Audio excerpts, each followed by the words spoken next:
ជាទូទៅរក្សាពីមុនមិនមែនជាក្មេងដែលពូកែផ្នែកភាសាអង់គ្លេសទេប៉ុន្តែក្រោយពីបានសិក្សានៅទីនេះឃើញថាកូនអាចនិយាយនិងសរសេរភាសាអង់គ្លេសបានល្អអញ្ចឹង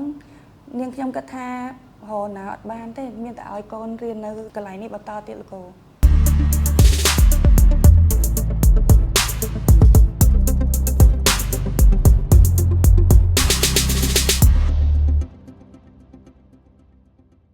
អរគុណមែនទែនកាន់លោកគ្រូដែលបានសួរសំណួរនេះ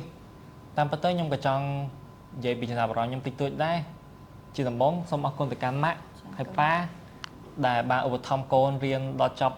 ដល់សប្តាហ៍ថ្ងៃហើយមួយទៀតអរគុណទៅកាន់បងប្រុសបង្កើតដែលតែងតែឧបត្ថម្ភសន្សំភារៈរៀនហើយរបស់ប្រើប្រាស់ប្រចាំថ្ងៃដោយមិនបានសួរថាបងអូនយកលុយធ្វើអីនោះទេហើយមួយទៀតអរគុណទៅកាន់លោកពូបើសិនមិនមានលោកពូទេខ្ញុំអត់ស្គាល់ជាស្ថានវិសាលបរទេសនៃសាកលវិទ្យាល័យបញ្ញាសាស្ត្រទេវិទ្យាស្ថាននៃវិសាលបរទេសនៃសាកលវិទ្យាល័យបញ្ញាសាស្ត្រមិនត្រឹមតែល្អប៉ុណ្ណោះទេលោកគ្រូអ្នកគ្រូយកចិត្តទុកដាក់ជាមួយសិស្សទៀតផងហើយបុគ្គលិកសិតតែរស់រាយរាក់ទាក់ទាំងអស់មួយវិញទៀតខ្ញុំមិនមែនជាសិស្សដែលល្អនៅផ្នែកភាសាអង់គ្លេសពីមុនមកទេពីមុនខ្ញុំមិនអាចសំបីតែស្ដាប់មិនអាចសំបីតែនិយាយ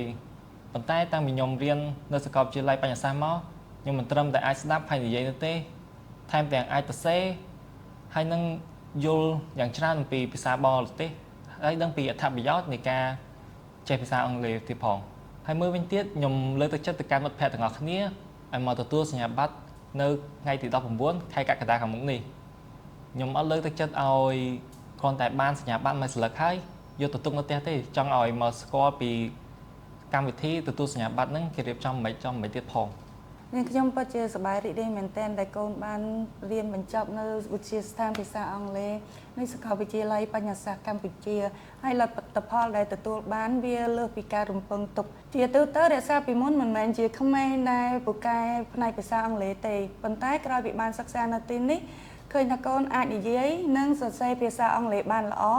ហើយមិនតាមត្រឹមតែប៉ុណ្ណឹងលើពីនេះទៅទៀតទាំងអត្តចរិតទាំងពាក្យសម្ដីហើយនឹងភាពក្លាហានរបស់គាត់មើលទៅគឺគាត់ល្អប្រសើរជាងមុនមែនទែនគាត់ណាលោកគ្រូពិតជាឲ្យកូនរៀននៅសាលាបញ្ញាសាស្ត្រដដែលដោយសារតែលើកូននិយាយថានៅទីនេះនឹងមានបន្ថែមនៅអាហារូបករណ៍មួយផ្នែកសម្រាប់ជួយដល់សិស្សនិស្សិតដែលសិក្សានៅសាកលវិទ្យាល័យបញ្ញាសាស្ត្រកម្ពុជាហើយមួយទៀតនៅទីនេះមិនត្រឹមតែបង្រៀន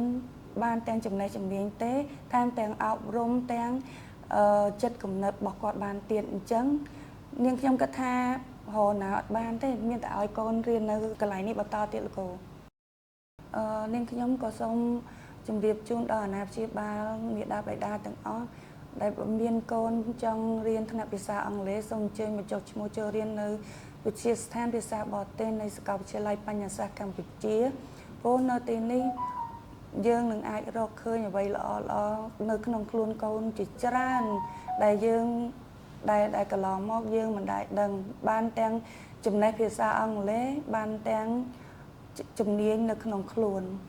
ជាចុងក្រោយនាងខ្ញុំសូមផ្ដាំផ្ញើទៅដល់ឪពុកម្ដាយ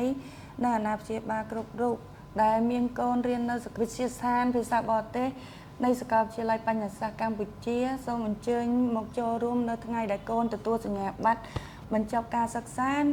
ដូចជាកូននាងខ្ញុំដែរដើម្បីទាំងអស់គ្នាដើម្បីលើកទឹកចិត្តកូន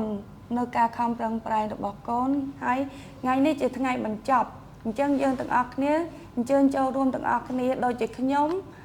បានមកជួយលើកទឹកចិត្តកូនខ្ញុំអញ្ចឹងដែរចា៎